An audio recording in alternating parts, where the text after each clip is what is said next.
The Morning Gardener. And let me tell you something. I've been talking about improving your soil for years and doing it at cost.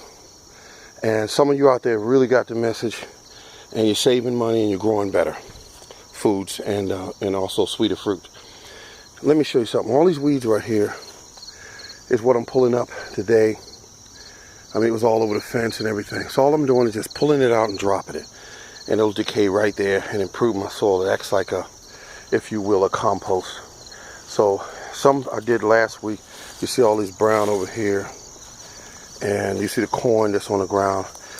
Some of you know I don't till my soil at all. I don't till it. It's very, very sunny out here. It feels really good out here. I got to just break in and say that real quick. But this is how I improve my soil. And I just keep pulling and pulling and some of the stuff I leave out here I forgot was out here in the garden, like this squash just over here. One of them's probably about 12, 13 inches long, and it's just something that's just out here. And then everything keeps coming back from last year. All this came back. This collard greens came back from last year. It's got the bugs eating it right now. It looks like, I don't know what those are, potato bugs or whatever. But this is just growing for seeds.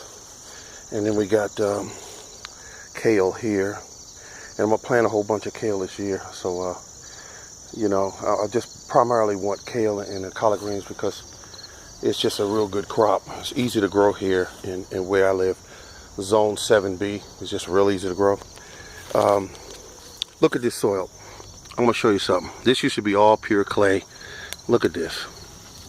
I'm just showing you, just want you to get a look at that. There's no clay in it. I mean, that's pretty. To me, that's pretty. That's black. It's dry because it hasn't rained in a few days, but look at that.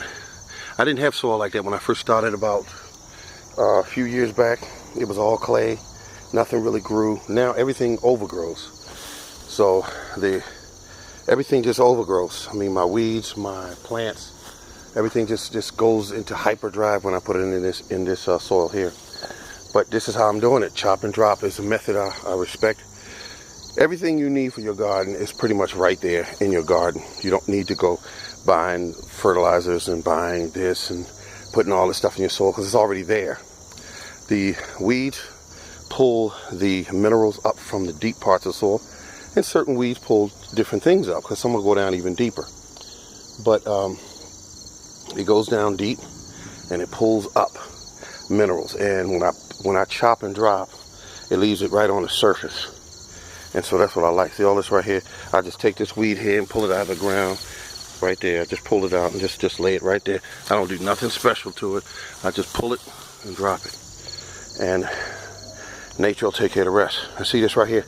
I do turn the roots on the upside so that they'll dry out quicker. And it's just all this to it. Don't make it complex. Just pull it up, face the weeds up. I mean the roots, and just leave it. And next year that will become fertilizer for another plant. But I like to do it in the fall. I like to do it all the time, really, and really make sure my soil is always got a plentiful supply of organic matter in it. And that's what I believe in. Because that's what soil in the nature and the wild, that's what they live off anyway, is organic matter. Other soils live and die. I mean, plants live and die, and then they produce this fertilizer. So you don't need to go to a big box store to buy fertilizers. That's my point. You don't need to go anywhere to buy fertilizers because it's already right there. This is The Morning Gardener. I want to thank you all for listening in. And remember, if you think of it, to subscribe. I appreciate it.